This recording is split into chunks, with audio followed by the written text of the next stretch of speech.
โอ้ทุกคนเนาะออเดอร์นี้นี่ถ้าว่าบ่มีหยังผิดพลาดบ่มีหยังเปลี่ยนแปลงเนาะค่อนข้างที่จะมั่นใจเลยแหละออเดอร์ที่5ของเฮามาทุกคนเนาะออเดอร์นี้ตามขายเด้อทุกคนเด้อตามขายเด้อขายออเดอร์นี้พักโตโอ้3เต้นแดงเนาะขึ้นมาเขียวมาจังซี่มาลุ้นมานํกันทุกคนเนาะออเดอร์นี้ว่ามันจะลงมาแดงได้บ่นี่มันขึ้นไปยอกซื่อๆจังไดมันก็ลงมาทุกคนเนาะออเดอร์นี้เฮามั่นใจไว้ก่อนเนาะออเดอร์ที่5ของเฮากระจักซันละบ่ทุกคนเนาะมาเฮ้ยออเดอร์นี้ขึ้นเขียวนี่เฮาปิดมีตติ้งนี่เลยเนาะจังได๋กะแดงออเดอร์ที่5ของเฮาขอละลูกเปิดกล่องของขวัญก่อนโอ้โหทุกคนเนาะปะเฮาใจร้อนเนาะเฮาอยากได้ทุนคืนเนาะจังได๋ก็คือเห็นแต่ว่าต้นทุนที่เสียไปเนาะและบัดนี้ความคิดแบบนี้นะความคิดที่เฮาอยากได้ทุนคืนเนาะอยากเอาคืนตลาดนี่มันเป็นความคิดที่ดีบ่เนาะเป็นความคิดของคนที่เขาเจ้าเทศและประสบผลสำเร็จในวงการนี้บ่เนาะหรือว่าจังได๋เนาะเขาคิดว่าบ่แม่นแน่เนาะถ้าว่าทุกคนติดลบเด้อทุกคนเด้ออย่าคิดถึงเงินที่เฮาเสียไปอย่าคิดจะเอาคืนเนาะเฮาต้องมาโฟกัสว่าต่อไปนี้เฮ็ดจังได๋ให้เฮาเทรดมีกำไรตามแผนเฮ็ดจังได๋ให้เฮามีกำไรตามเป้าเนาะในรอบนี้ในมื้อนี้หรือว่ามื้อต่อๆไปถ้าเฮาบวกมาเนาะบวกมาตามแผนต้นทุนมันยังสิกลับคืนมาและหลังจากนั้นมันจะเป็นกำไรเนาะอันนี้คือแนวความคิดที่ว่าเฮาถ้าเฮาอยากเอาคืนตลาดนี่โอ้โหบอกเลยเนาะมีโอกาสเนาะมีโอกาสที่จะเจ็บหนักเฮาจะใจร้อนเฮาจะฟ้าวเนาะอยากได้กำไรไวๆเนาะเดี๋ยวเบิ่งนำกันทุกคนเนาะเบิ่งหลายๆกราฟเด้อตอนนี้ก็รีเฟรชก่อนเพื่อความไวเนาะความเสถียรมื้อนี้ข้อยเองก็พอมีกำไรมาได้แล้วทุกคนเนาะเล็กๆน้อยๆเนาะเก็บรอบละ10รอบละ20%เนาะเดี๋ยวมาเบิ่งนำกันหลายๆกราฟเนาะทองคำเนาะทองคำก็ถือว่าเป็นจุดก็ถามได้อาจารย์ยังเรียนอยู่อ่ะแม่นยังเรียนอยู่เนาะยังเรียนอยู่เนาะยังเรียนบ่จบเนาะอยู่มศทุกคนเนาะปี4เด้อถ้าว่าอยากรู้ว่าข้อยเรียนอีหยังเนาะข้อยบอกให้เลยเนาะข้อยเรียนอักษรศาสตร์ภาษาอังกฤษเนาะปี4แต่ข้อยก็บ่ได้เรียนแบบเก่งอีหลีหรอกจนสามารถเว้าภาษาอังกฤษได้แบบลื่นไหลเนาะเป็น professional เนาะบ่แม่นเนาะข้อยก็พอได้ไปค่อยก็เรียนอาจารย์นครหลวงเลยอยู่ตระหนักโอเคต้องเรียนแบบใดมันจื้อจ้ะเรียนแบบใดให้มันจื้อต้องขยันได้น้อยนึงเนาะและที่สำคัญเด้อต้องมีสมาธิในตอนที่เฮาเรียนเนาะถ้าเฮาเรียนแล้วเฮาเฮ็ดหั่นเฮ็ดนี่หรือว่าโฟกัสเรื่องอื่นนี่เฮาจะบ่จื้อบทเรียนเนาะคนที่จะจื้อบทเรียนคือคนที่มันมีสมาธิเนาะคนสมาธิดีนี่จะจื้อบทเรียนได้ดีเนาะโอเคมาทุกคนเนาะเดี๋ยวมาเริ่มเลยเนาะตอนนี้ค่อยเบิ่งกราฟทองคำนี่โอเคเดี๋ยวทุกคนเด้อเนาะโอเคถ้างานรอบนี้เดี๋ยวค่อยจะเทรดกราฟของทองคำเนาะก็บ่ได้เทรดหลายมื้อแล้วยังเด้อทุกคนเด้อเนาะยังบ่ทันได้เข้าจากออเดอร์เลยเนาะยังบ่ทันได้เข้าจากออเดอร์เลยมาโอเคเดี๋ยวเฮามาเริ่มเลยทุกคนเนาะอยู่ในกราฟของทองคำเนาะตอนนี้ก็สังเกตเบิ่งจุดอินดิเคเตอร์ที่มันตัดลงมาเนาะถ้าว่าเป็นทีมงานมือใหม่ทุกคนเนาะสำหรับอินดิเคเตอร์ที่ค่อยนำใส่ก็มีหลายเนาะแต่หลักๆค่อยก็จะเบิ่งแนวโน้มเนาะเบิ่งแนวโน้มเบิ่งเทรนด์เนาะเป็นขาลงเฮาก็ตามขายเป็นขาขึ้นเฮาก็ตามซื้อ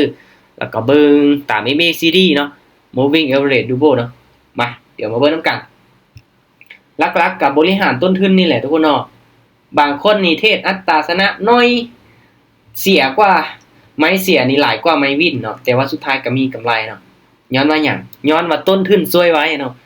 ขอสามารถคูณเงินได้หลายไม้เด้อาจจะพลาด3ไม้4ไม้5ไม้ไปวินไม้ที่6มีกำไรเลยทุกคนนะอันต้นทุนอาจารย์นี่คุณได้ประมาณเท่าไหร่อาจารย์ถ้าว่าให้คูณได้หลายๆไม้นี่ค่อยต้องไปไม้แรกๆนี่ไม่น้อยได้ต้องไป1เหรียญ2เหรียญ4เหรียญ8เหรียญ16เหรียญ32เหรียญเนาะเพราะว่าเฮาจะคูณ2ขึ้นไปแบบนี้คูณได้หลายแต่ว่าถ้าเฮาไปไม้ใหญ่ทำอิฐเนาะตัวอย่างมาค่อยไป10เหรียญ20เหรียญ40เหรียญ80เหรียญได้ประมาณ5ไม้เนาะค่อยจะคูณได้ประมาณ5ไม้เนาะเพราะว่าส่วนหลายถ้าพลาดคน5ไม้ติดล่ะควรพักได้ทุกคนเนาะพลาดคน5ไม้แสดงว่าโอ้เทคนิคของเฮาบ่ได้ผลกราฟช่วงนี้บ่เป็นตาเทรดเฮาก็บ่เทรดเนาะดังนั้นได้ถ้าสิพลาดฮอด10ไม้ติดจังพักนี่ห้อยมันบ่แม่นแล้วเนาะ ทางงาน5 ไม้นี่โอเคเลยพอดีเนาะเขาก็พักก่อนโอเคมาทุกคนเนาะเดี๋ยวออเดอร์ต่อไปเนาะจะเป็นออเดอร์แรกการบริหารทุนนี่แหละสำคัญเนาะการบริหารทุนนี่แหละสำคัญมาเดี๋ยวเรามาเบิ้งน้ำกันเด้อเดี๋ยวเรามาเบิ้งน้ำกัน โอเคทุกคนเนาะค่อยจะไป10 เหรียญเด้อตามที่ค่อยเบิ่งทุกคนเนาะ MACD เนาะกับ Moving Average นี่มันจะส่วนกันแล้วเด้อเนาะเพราะว่า MACD นี่เริ่มหักขึ้นแล้วเนาะMoving Average นี่มันยังเป็นแนวโน้มขาลงเนาะถ้าแท่งนี้เนาะขึ้นไป3เขียวไหมเดี๋ยวค่อยจะลองเบิ่งนํกันเนาะมาเบิ่งนํกันเด้อโอเคทุกคนเนาะย้ำเป็นประจำเด้อใครที่อยากที่ตามได้ส่วนได้เนาะออเดอร์นี้ขายเนาะขาย ลงกับใดจ้ะ กราฟของทองคำเด้อสำหรับทุกคนที่เข้ามาร่วมทุกคนเนาะค่อยได้เน้นย้ำทุกรอบเนาะว่าค่อยขึ้นมาเทศสดๆให้ทุกคนเบิ่งเนาะวิเคราะห์กราฟให้ทุกคนเบิ่งเนาะแซ่เทคนิคของค่อยมันได้ผลบ่มันได้กำไรบ่เทศลบเทศเสียอหยังค่อยก็ให้ทุกคนเบิ่งเนาะถ้าว่าไผที่อยากเทศตามเด้อมีต้นทุนเนาะอยากเทศตามให้วิเคราะห์ไปนำกันให้ยอมรับความเสี่ยงให้ได้เนาะเวลาเสียเฮาจังบ่โทษกันเนาะทุกคนเนาะโอ้เข้ามาเทศนำวันนาเทรดเดอร์นี่ถ้าลบทุกรอบเลยเสร็จบ่เป็นตาได้ทุกคนเนาะมาโทษกันบ่ได้แล้วค่อยเทศให้เบิ่งเนาะได้เสียกะทุกคนเบิ่งเอาเป็นกรณีศึกษาเนาะออเดอร์แรกแหกมาเด้อทุกคนเด้อเนาะตามเทคนิคเลย3เต้นๆเขียวโตลงมายังเป็นแนวโน้มขาลงเนาะโอเคปรับเงินทุกคนเนาะออเดอร์นี้มาเบิ่งนำกันตอนท้ายเด้อ MACD โอเคออเดอร์นี้ขายอีกบ้านนึงออเดอร์นี้นี่มันก้ำกึ่งย้อนแท่งเทียนมันน้อยเนาะแท่งเทียนแดงน้อยจังซี่นี่มันบ่งบอกว่าแห้งขายนี่บ่ค่อยปานใดเนาะบ่งบอกว่าแห้งขายบ่ค่อยปานใดเนาะมาลุ้นมานํกันเนาะเพราะว่าแนวโน้มก็ยังเป็นขาลงทุกคนเนาะมาเบิ่งนํกันเอาเด้อนี่แนวโน้มยังเป็นขาลงเนาะมันขึ้นไปเนาะ3เขียวเนาะแล้วก็ลงมาแดงจังซี่ก็มันก็มีโอกาสเนาะมีโอกาสลงมาตัวได้แต่ก็เบิ่งนํกันเพราะว่ามันก็ลงมาได้บ่จวดทำไมลูกจวดปึ๊บมันอยากเกินนะทุกคนนะโอ้หนึ่งมีสุดท้ายป่ะลงมาเสยไปกันต่อ เขาบอกอาจารย์นันเทศกาพลัน1 วิเลยทองคำเลยจ้ะ1 วิละดิ1 วิละดิ ก็คือเว้าเนาะไทม์เฟรม30 วินาทีอีหยังก็เกิดขึ้นได้เนาะมันบ่มีคำว่าแน่นอนทางงานเฮาบริหารทุนดีๆเนาะอย่าคิดที่จะอินทุกคนเนาะออเดอร์นี้ทุกคนถ้ามันเป็นเขียวจังซี่นี่ค่อยจะขอตามขายอีกบ้านนึงมาตามขายอีกก่อนเด้อแห่งซื้อมาหลายเนาะแท่งนี้มาลุ้นมานํกันทุกคนเนาะตอนนี้นี่กำลังส่วนกันเนาะก็คือ MACD เด้อทุกคนเด้อเนาะMACD นี่เฮามาเริ่มเบิ่งนี่เห็นบ่เส้นมันเริ่มตัดขึ้นไปแล้วเนาะวอลุ่มเขียวเนาะแต่ค่อยคิดว่าถ้ามันขึ้นมาสูงจังซี่นี่มันมีโอกาสสลับลงมาได้เนาะมาลุ้นมานํกันเนาะออเดอร์นี้มันยังบ่ชัดเจนเนาะว่ามันสิกลับโตขึ้นอินดิเคเตอร์ยังบ่งอกขึ้นเนาะเอาแดงงามๆลูกทุกคนเฮาสิได้เปิดกล้องของขวัญบ่มื้อนี้เอาจัก5ให้ติดงามๆมึงดูมาเนาะมาลุ้นมานํกันเด้อทุกคนเด้อโอเคออเดอร์นี้เบิ่งตอนท้ายเนาะกดออเดอร์ไวเกินไปค่ะกราฟมันมีการเปลี่ยนแปลงเนาะแท่งเทียนมันมีการเปลี่ยนแปลงโอเคทุกคนเนาะมาออเดอร์นี้ตามขายอีกทุกคนตามขายอีกก่อนตามขายมาพอดีว่าแห่งขายมันยังขยับลงมาเนาะเบิ่งจากแท่งเทียนนะทุกคนเนาะเบิ่งจากแท่งเทียนเนาะมันยังมีโอกาสลงมาต่อได้ลงมายาวๆลูกออเดอร์นี้ถือว่าออเดอร์ที่4ได้ทุกคนเนาะมาลุ้นมานํกันว่ามันสิให้ขายลงมางามได้บ่มีโอกาสอยู่อย่าหยอกแม่จังได๋กะแดงออเดอร์นี้จวดลงมาลูกจวดลงมางามหลายสวยเอาละทุกคนเนาะเข้าทางแล้วบาทนี่4ออเดอร์ติดงามๆมาอาจารย์เอาดีๆได้จ้ะเอาดีๆได้ออเดอร์นี้เรามีโอกาสได้เปิดกล้องของความแน่นอนมาทุกคนเนาะออเดอร์นี้นี่ถ้าว่าบ่มีหยังผิดพลาดบ่มีหยังเปลี่ยนแปลงเนาะค่อนข้างที่จะมั่นใจเลยแหละออเดอร์ที่5ของเฮามาทุกคนเนาะออเดอร์นี้ตามขายเด้อทุกคนเด้อตามขายเด้อขายออเดอร์นี้พักโต3เต้นแดงเนาะขึ้นมาเขียวมาจังซี่มาลุ้นมานํกันทุกคนเนาะออเดอร์นี้ว่ามันจะลงมาแดงได้บ่นี่มันขึ้นไปยอกซื่อๆจังได๋มันก็ลงมาทุกคนเนาะออเดอร์นี้เฮามั่นใจไว้ก่อนเนาะ ออเดอร์ที่5ของเฮาก็จังซั่นล่ะบ่ทุกคนเนาะมาเฮ้ยออเดอร์นี้ขึ้นเขียวอันนี้เฮาปิดมีตติ้งนี่เลยเนาะจังได๋กะแดงออเดอร์ที่5ของเฮาขอละลูกเปิดกล่องของขวัญก่อนโอ้โหทุกคนเนาะปะสั่งในใจเลยทุกคนเนาะปะมันอยากเขินหั่นน่ะ5ไม่ติดเลยทุกคน เป็นงานเลย ก็ ที่ไม่ได้ ตัวเห็นบอกแป๊บเดียวเนาะกำไรมาฮอด จาน โอ้เกื ตาม อบ เป้าเลย 50 จาน โอ้ยก็ตามเป้าแล้วได้ 10% นี้เนาะตามเป้าแล้วได้แป๊บเดียวเนาะ โอ้มี ตามเป้า แต่ขายเนาะจานมีแต่ขายนะ แน่นอนทุกคนเนาะตามที่ค่อยเบิ่งเนาะออเดอร์นี้เฮาบ่ได้ออกเด้อทุกคนเด้อเนาะเดี๋ยวค่อยจะมาอธิบาย ตามที่ค่อย แต่มันตลาดกินคอลลาเจนมาบ่จาน บ่แม่นเนาะเห็นบ่มาเฮาเบิ่งแนวโน้มเนาะค่อยเบิ่งจากจุดนี้แหละที่ค่อยตามขายเนาะเพราะว่าเห็นว่าอินดิเคเตอร์ตัวนี้ตัดลงมาเนาะอินดิเคเตอร์ตัวนี้ตัดลงมาค่อยก็เริ่มตามซื้อแหละเนาะก็เลยมันเป็นแนวโน้มขาลงเนาะและวันนี้นะทุกคนให้ทุกคนมาเบิ่งตัวนี้เด้อมันมีโอกาสปรับตัวขึ้นไปเขียวแล้วเด้อทุกคนเด้อถ้าเฮาสิเข้าออเดอร์วันนี้นี่ให้ตามซื้อเด้อทุกคนเด้อให้ตามซื้อเลยเนาะเพราะว่าอย่างเห็นบ่เส้นมันตัดขึ้นไปแล้วเนาะเส้นมันตัดขึ้นไปแล้วก็ MACD กับวอลลุ่มเขียวชัดเจนเนาะถ้าเฮาเข้าออเดอร์นี้เฮาจะตามซื้อเลยก่อนวินอีกเนาะไม้นี้เห็นบ่เส้นสีส้มตัวนี้เนาะตัดขึ้นไปแล้วปรับตัวเป็นเทรนขาขึ้นเนาะมาตัวเนาะมื้อนี้นี่ถือว่าได้กำไรไวเลยเนาะเดี๋ยวมาลุ้นเปิดกล้องของขวัญเนาะชนะ5อ อา อ จารย์ เดอ ไว้ ร์ที่ เดา เท่า อา กั จาน รย์กองขวัญอะไรกองขวัญอะไร อ๋อเดี๋ยวค่อยจะเฮ็ดกิจกรรมแจกเนาะทุกคนเนาะกิจกรรมแจกเลย ก็คือที่เว้าเนาะทุกข้อ ให้เดา เนาะ นะจาน ฮะ ให้เดาเอาติจาน แมนให้เดาเอาเนาะให้เดาเอาเดี๋ยวเราแป๊บนึงเนาะให้กล้องมันมาก่อนเด้อทุกคนเด้อให้กล้องมันมาจังไหนมีคนกล้าเทศตามเฮาบ่ทุกคนมีคนกล้าเทศตามเฮา กินที่ทุกเทื่ออาจารย์เข้าน้องจาน แม่นบ่โอ้ เพราะอาจารย์ตึงหาหลายนะเห็น YouTube เนี่ยเขาน้อยคอยติดตามอาจารย์มาโดนใน YouTube เนี่ย แม่นบ่โมเมนต์ตึงแต่อยู่ในคลิปอยู่ YouTube บ่เนาะค่อยเทศให้เบิ่งตัวจริงนี่บ่ตึงว่าทุกคนหรือว่าจังได๋ บางคนนี่เห็นแต่ว่าอาจารย์ป้าตึงแต่ในคลิปเว้ยเทศจังได๋ก็วินมาเข้าร่วมมีตติ้งล่ะบ่วินจังไงนี่ยุ่งอีกเด้ ติดลบลำเลย โอเคทุกคนเนาะ บางมือก็เป็นบางมือก็ติดลบไป อ๋อโอเคก็แน่นอนทุกคนเนาะมันการันตีบ่ได้เนาะทุกอย่างมันอยู่บนพื้นฐานการวิเคราะห์เนาะข้อยเองก็ คน ฮะ แล้วก็ควันอยู่เลย กล้องของขวัญเดี๋ยวรีเฟซมันนึงมันสิมาบ่สำหรับข้อยกับทุกคนเนาะบ่ปานใดนะตามประสบการณ์50ปีเนาะบ่แม่นเดี๋ยว เดี๋ยวรอท่าแป๊บนึงเนาะตามประสบการณ์ที่เราได้ศึกษามาทุกคนเนาะก็อาศัยการฝึกฝนเนาะมันมีคอมเมนต์นึงเนาะที่ข้อยอยากจะตอบเนาะข้อยจะเฮ็ดคลิปเอามาตอบอยู่คอมเมนต์นึงเนาะเล่าคอมเมนต์มาว่าบ่กล้าออกออเดอร์เนาะบ่มีความแบบมั่นใจในการเข้าออเดอร์เนาะย่านเสียเนาะบ่กล้าออกออเดอร์ย่านเสียความย่านนี้เนี่ยมันเกิดมาจาก นี้พอดีเป็นเลย มันเกิดมาจากการขาดความมั่นใจเนาะการขาดความมั่นใจทุกคนเนาะหรือว่าบางเทื่อนี่เฮาไปออเดอร์ใหญ่เกินไปเฮาก็ย่านเด้มันส่งผลต่ออารมณ์ความรู้สึกได้ถ้าไปออเดอร์ใหญ่เกินไปเนาะคือข้อยเองนี่ไปออเดอร์ละหลักร้อยเนาะ200หรือว่าฮอดหลักพันนี่เริ่มแล้วเนาะเริ่มมีอารมณ์แล้วเนาะ อาจารย์เคยเอาอินไลน์ที่สุดฮอตพันบ่อาจารย์ ฮอดเนาะ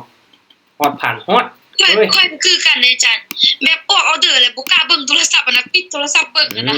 ทำ คือหลักๆเด้อทุกคนเด้อเนาะเดี๋ยวค่อยจะ ฟังเสียงของเราอะ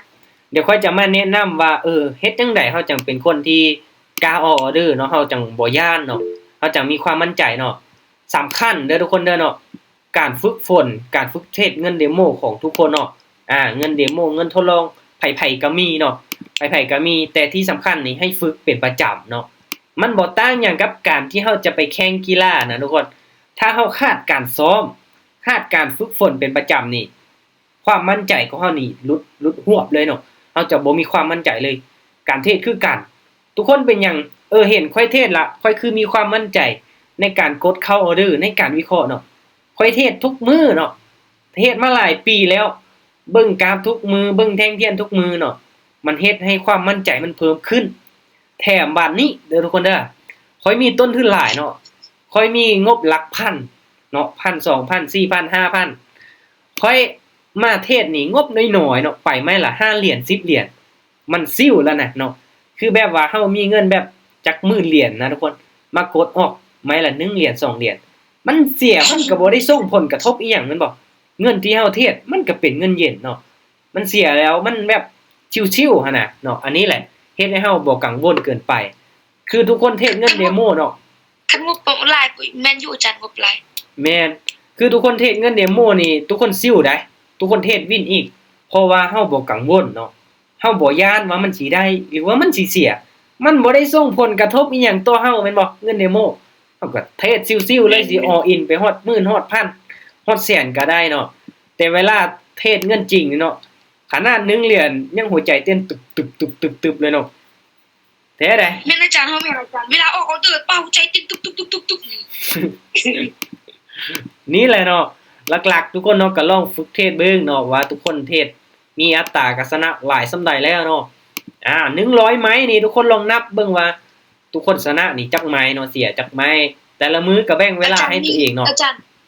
มีงบ5เหรียญต้องบริหารจังได๋อาจารย์เฮาบริหารมื้อหนึงเอา5เหรียญ โอ แบบ เค 100%นั่นน่ะ คือเงินน้อยทุกคนเนาะตามความคิดเห็นของข้อยเด้อเนาะข้อยก็บ่ได้หมายความว่ามันสิแบบเฮาบ่มีโอกาสเลยเนาะเงินน้อยนี่ถามว่ามีโอกาสสร้างกำไรได้เนาะมีโอกาสเทรดแล้วมีกำไรบ่มีเด้อแต่มันก็ค่อนข้างที่จะมาพร้อมกับความเสี่ยงที่หลายแม่นบ่บางเทื่อ5เหรียญนี่เฮาได้กำไรมา5เหรียญเฮาก็เห็นเพียงแต่จำนวนเงิน5เหรียญเท่านั้นแต่ถ้าเปรียบเทียบใส่ต้นทุนนี่กำไร 100% ของต้นทุนได้เนาะต้นทุน5เหรียญเฮาบวกมา5เหรียญเนาะเงินนี่น้อยแต่ว่าเปอร์เซ็นต์นี่กำไรหลายเนาะและถ้างั้นแล้วทุกคนเนาะเงินน้อยนี่ต้องเทรดให้อัตราชนะสูงถ้าเป็นไปได้ค่อยบ่แนะนำให้คูณเงินเลยเนาะไปไม้ละ1เหรียญดีที่สุดเนาะ5เหรียญได้สิบริหารแบบใดไปไม้ละ1เหรียญนี่แหละเพราะว่าเฮามีโอกาสที่จะพลาดก็คือ5ไม้ติดเฮาจังเบิดเนาะเบิดเงินอยู่ในบัญชีจริงเนาะหลักๆถ้าเป็นไปได้เงินน้อยนี่ให้เฮาปั้นเนาะค่อยๆปั้นค่อยๆเทรดไปไม้ละ1เหรียญ1จุดปลายเนาะ1เหรียญ1จุดปลายไปประมาณนี้โอเคเนาะ กำไรมือละ1เหรียญ กำไรมื้อละ1เหรียญก็20%แล้วเด้เนาะ20%ของต้นทุนก็ถือว่าหลายได้อีกอย่างเนาะทุกคนเนาะอีกอย่างก็อย่าให้เบิ่งเป็นตัวเลขเนาะอย่าให้เบิ่งเป็นตัวเลขเพราะว่าให้เบิ่งเป็นเปอร์เซ็นต์กำไรของต้นทุนจะดีกว่าเด้เนาะต้นทุน100นึงกำไร10เหรียญก็ 10% แล้วเนาะทุกคนถ้าว่าไผเคยเอาเงินไปฝากอยู่ธนาคารทุกคนจะรู้เลยว่าดอกเบี้ยต่อปีมันเท่าใดเนาะมันน้อยส่ำใดเนาะเห็นบ่ตัวนี้แหละสำคัญเนาะเฮาคิดซะว่าได้น้อยก็เนาะเทศเก็บเอามื้อละน้อยก็ระยะยาวก็มีโอกาสเนาะคือข้อยเองก็ถามว่าอยากได้หลายกว่านี้บ่อยากได้หลายเนาะไผก็อยากได้กำไรหลายแต่ว่าความเสี่ยงมันก็สูงคือกันเนาะถ้าว่าอยากได้หลายล่ะความโลภเนาะทุกคนเนาะมันจะเฮ็ดให้ตัวเองมีความโลภมื้อนี้อยากได้หลายมื้อหน้าก็อยากได้หลายมื้อต่อไปก็อยากได้หลายแต่ว่ามื้อนั้นล่ะหายนะมันจะมาเยือนเนาะมันได้แล้วมันบ่พอใจเด้ อาจารย์เข้าวงการการเทรดนี่ฮอดปีแล้วอาจารย์ เกือบ5ปีแล้วเนาะตั้งแต่ข้อยอยู่ม.7 เนาะตั้งแต่ข้อยอยู่ม.7 ตอนนี้ฮอดปี4แล้วเนาะเกือบ5ปีเนาะ5ปีโอเคทุกคนเนาะมา หลายเติบอยู่เลยเนาะ หลายเติบอยู่กล้องของขวัญมาแล้วทุกคนเนาะกล้องของขวัญเฮานี่มาแล้วเนาะมาแล้วก็แน่นอนทุกคนเนาะอีกอย่างเนาะค่อยว่าสิว่าการเทรดให้มีความสุขนี่เฮาต้องเทรดได้กำไรแล้วต้องพอใจเนาะความสุขเกิดจากความพอใจของเฮาบางคนเนาะได้หลายแล้วแฮงอยากได้หลายเนาะเกิดความอยากเนาะเสียไปเสียดายเนาะเฮ็ดให้เฮาเทรดแล้วบ่มีความสุขทุกคนเนาะถ้าเป็นไปได้นี่เทศจังใดให้ตัวเองมีเงินและให้ตัวเองสบายใจพร้อมให้ตัวเองได้ใช้ชีวิตอย่างมีความสุขเนาะอันนี้เป็นสิ่งที่ดีเนาะทุกคนเนาะสำหรับข้อยได้ข้อยคิดแบบนี้เนาะมาทุกคนเนาะก็เว้ามาหลายอย่างเว้าหลายก็เจ็บคอทุกคนเนาะโอเคก็ถือว่าเป็นกิจกรรมให้กับทุกคนเนาะสำหรับทุกคนที่เข้ามาร่วมเนาะจาก40ปลายตอนนี้ยังเหลือ38เนาะจาก50ไผที่ยังอยู่ทุกคนเนาะให้ทุกคนถ่ายมาเนาะว่าค่อยเปิดกล่องของขวัญมานี้จะได้เท่าใดเนาะให้ทุกคนตอบถูกเป๊ะๆเนาะหลังจุดมีจักโต ถ้าใครถูกได้จักเหรียญอาจารย์ ถ้าเปิดกล้องมาเนาะทุกคนจะได้เลยเนาะเปิดกล้องมา เปิดกล้องมาท้อได้ทุกคนตอบถูกค่อยแจกให้เลยเนาะคนหนึ่ง1คำตอบได้ทุกคนเด้อเนาะคนหนึ่ง1คำตอบเนาะอันนี้คือกติกาอย่าทายเป็น10คำตอบได้เนาะบ่เอาได้เนาะคนหนึ่ง1คำตอบเนาะหายมา คุณนี่ก็เลยคำตอบในตายเลยอาจารย์ โอ้ยคนหนึ่ง100คำตอบนี่สิตอบทุกอันแหละจังได๋มันก็ถึกอะเนาะมา ลองพิมพ์มาทุกคนเนาะถ้าไผที่ตอบถูกเป๊ะๆเลยค่อยจะแจกให้เลยเนาะแต่ที่ค่อยเฮ็ดกิจกรรมตัวนี้มาเนาะเชื่อแล้วทุกคนเนาะยังบ่มีไผตอบถูกแต่ใดยังบ่มีไผตอบถูกเลยเนาะมาเดี๋ยวมาเบิ่งนํกันมื้อนี้ต้องมีคนมาแล้ว ต้องอย่างเลยอาจารย์ นะมื้ เอา อ ใก นี้ ล้เคียงก็ได้อาจารย์เอาใกล้เคียงนะ บ่แล้วต้องเอาคนมาต้องเอาคนมาให้ตอบถูกเลยเนาะมามันต้องมีแหล้วนะทุกคนต้องมั่นใจแม่เนาะต้องมั่นใจในตัวเองไว้ก่อนเนาะมั่นใจมั่นหน้า เปิ ไว้ ด ก่อน เลยอาจารย์ พร้อมแล้วบ่ทุกคน ฮะพร้อมแล้วบ่โอเค ไปเลยจ้ะ พิมพ์มาเบิดทุกคนแล้วบ่ทุกคนสำหรับคำตอบเนาะทุกคนพิมพ์มาเบิดแล้วคนแล้วบ่ เกินเลยจานท้าลุ้นอยู่ ไปเลยจ้ะ พร้อมแล้วบ่ อาจารย์จำข้างล่างอาจารย์จำ พร้อมแล้วพร้อมแล้วอาจารย์ไปเลย ส่งใส่พร้อมตั้งแต่มื้อวานเนาะเบิ่งส่งนี่ ไม่บวกใส่ข้างล่างอาจารย์ ทุกคนเนาะมาลุ้นมาทายนํกันเนาะว่าไผจะเป็นผู้โชคดีในรอบนี้เนาะจากกิจกรรมแจกเหรียญของเฮาเนาะเปิดชนะ5ออเดอร์ติดต่อกันนี่โอเค อันนี้คือคำตอบที่ทุกคนพิมพ์มาเนาะหลายเติบเนาะทีมงานก็30ปลายคนหลายเติบมาถ้างั้นเฮามาลุ้นมานํกันเนาะว่ากล้องกับขวัญจะได้จักเหรียญมันๆเด้อลูกเด้อเอาจัก100เหรียญนะ โอเค อาจารย์เดี๋ยวนี้ครับ 3 2 1ปึ๊บ13.84ทุกคนเนาะ